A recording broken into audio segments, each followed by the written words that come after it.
বন্ধুরা দেখেন আমি বাবার বাড়ি চলে এসেছি। মার শরীর খারাপ বলে আসতে পারিনি, আবার আজকে আসলাম। আমারও শরীরটা সেরকম ভালো লাগছিল না, তা রাধারানী যদি না টানে তাহলে তো আর আসা যায় না। তারপরে আসলাম, এসে দেখি কি আমার মা টুকটুক করে ঠাকুর, আমার রাধারানীকে, গোপালকে, সবাইকে সাজিয়ে কি সুন্দর করে সাজালো। সাজিয়ে মা এখন ওইদিকে গেছে। আপনারা কমেন্ট করে বলবেন কেমন হয়েছে আমার রাধারানীকে।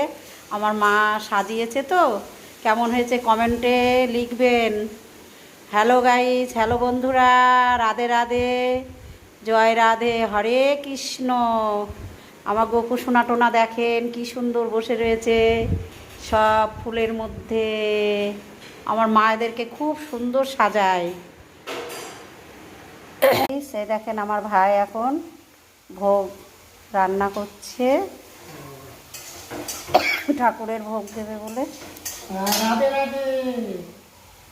ওর জন্য ও সব কিছু করে। ও ভোগ না দিয়ে শিবা নেয় না, অন্য ভোগ দেয় তো, তার জন্য অনেক কিছু করছে। হ্যালো গাইস, আপনারা কমেন্টে লিখবেন। শাক ভাজা হচ্ছে, এই বড়ি ভাজা, আলু গাটি কচু, এই বেগুনি হবে, তারপরে আর কি হবে এখনো ঠিক ও গুছাতে পারিনি, করছে আস্তে আস্তে। হ্যালো গাইস দেখেন আম, কলা, লেবু, শসা, এই দেখেন বন্ধুরা, এই যে শসা, এই যে কলা, এই যে আম নিয়ে এসছি।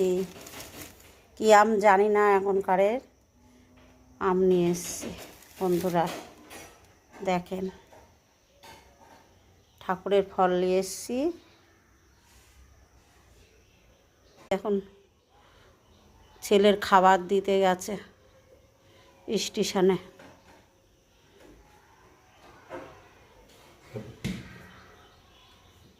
মন্দিরটা তো আপনাদের ঘুরিয়ে দেখালাম। হ্যালো গাইস, এই দেখেন বাবার বাড়ি চলে আসলাম। খুব গরম পড়ছে তো, শরীরটা ভালো লাগছে না, একটু গরমে ঘরের মধ্যে একটু হাঁটাহাঁটি করছি। এসে জল খেলাম 3 গিলাস জল খেয়ে এই যে একটু ওদেরকে দর্শন টর্শন করালাম। বৌদি বলছে ভাত খেয়ে নাও, গরম পড়েছে তো। আর আমি দীঘায় এই পুরী গিয়ে কালো হয়ে গেছি।